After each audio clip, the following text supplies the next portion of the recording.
This is the new Cervélo S5. It is the company's flagship aero road bike. It officially launches today, but you've probably already seen it in the Critérium du Dauphiné, piloted by none other than Jonas Vingegaard. The company says this bike is faster than the old one, but you'll recall the old one was already pretty fast. How did Cervélo make these gains? I'm going to look into that, and I'll let you know how this bike rides. The giveaway, the thing that tipped people off about this new bike as it made its way through the peloton, is the new bar stem combo. It has its signature V shape. The V shape has been on the S5 since 2018, but here you can see a slight change to it. Instead of having a flat top, there's now a bit of a rise. This change improves aerodynamics. The company says it saves you 1 watt. That's right, 1 watt. It doesn't sound like a whole lot, but this is where we are now. These are the kind of gains that the company is trying to squeeze out of its already fast machine.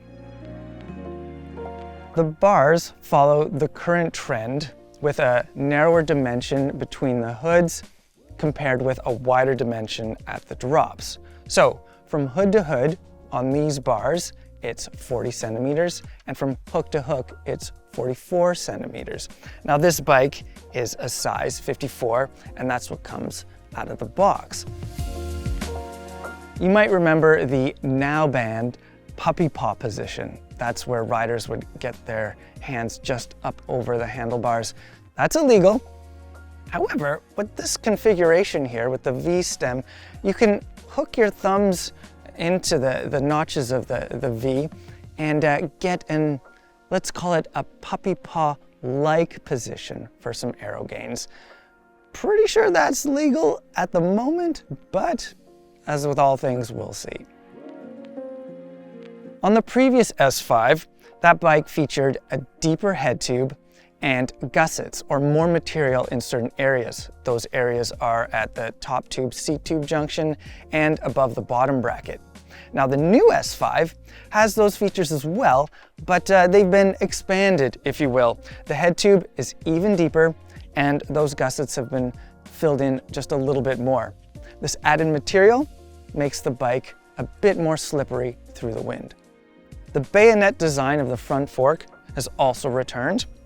The legs, however, are much deeper than previous, and the fork is designed around a 160mm disc rotor. The seat tube has a bit less material to it when compared with the old bike. It has a new cross section. It's asymmetrical, and this design works with the new reserve wheel in the back. Actually, both reserve wheels are new. Remember, Reserve is essentially a Cervélo house brand. And with the whole system of the wheels, which are deeper front and back than previous, the bike gains some more watt savings right there. It gains a whopping 3 watts. So now we're at 4 watts saved. At the drivetrain, you'll see some features that reflect some of the choices Cervélo made with its gravel bike, its recently released Aero 5. The system is 1x. At the front, there's an aero chainring. In this case, it's a 50-tooth one. And in the back, there's a wide-range cassette. This is the SRAM Red Explorer. Now, according to Cervélo's calculations, what this setup gives you is the same high gear as the 2x Red or Force system, but it gives you a lower low gear. And also, according to Cervélo's calculations, compare this setup with this Shimano Dura-Ace, you get an even higher high gear and an even lower low gear. Also, this setup right here helps to keep the overall weight down of the bike, and it is more aero. So here we get a savings of 2 watts. That brings us to our total of 6. Yes, this whole bike saves you 6 watts when compared to the last one. On my scale, this bike weighs 7.33 kilograms. The bike gains some mass in the front fork, but designers were able to remove some weight in the frame itself, also the handlebar stem, and the seat post as well. In my conversations with Cervélo, they mentioned that one of the important areas to save weight is higher up on the bike. What this does is it, of course, keeps the center of gravity low, which is something that's important for the handling, the great handling of the bike. But when you shave off weight towards the top of the bike, that it makes it a little bit easier on you when you're adding power to the pedals. You have less weight to manage, and especially out of the saddle, and that helps with your accelerations. So, how does the S5 ride? Well, it's fast. That probably comes as no surprise. I don't have a wind tunnel to double check Cervélo's calculations, but when I've been riding this bike into headwinds and looking down at my bike computer, the numbers, let's say they're pleasantly surprising. They're not off the charts by any means, but what I'm seeing when compared with the effort that I'm feeling, or that I feel that I'm putting into the bike, the numbers are pretty good. The bike and the wheels track really nicely through the corners.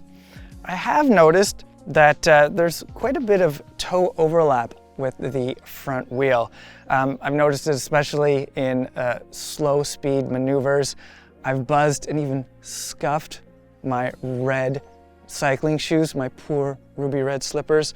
So probably the solution to that is it's best to just keep things fast with this bike. The frame, of course, is plenty stiff.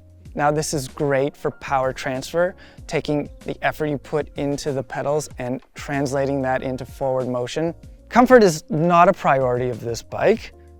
With the 29C tires though, you do get a bit more squish against the pavement, but when things get particularly harsh, I definitely found myself getting up and out of the saddle over rough surfaces. The fit of the bike is good. I found that right out of the box, it didn't stretch me out too far, and I'm comparing that with the latest Trek Madone. And adjusting the bar stem is pretty easy. There are split spacers that make adjustments fairly simple. With this latest S5, Cervélo has created a fast and compelling aero road bike.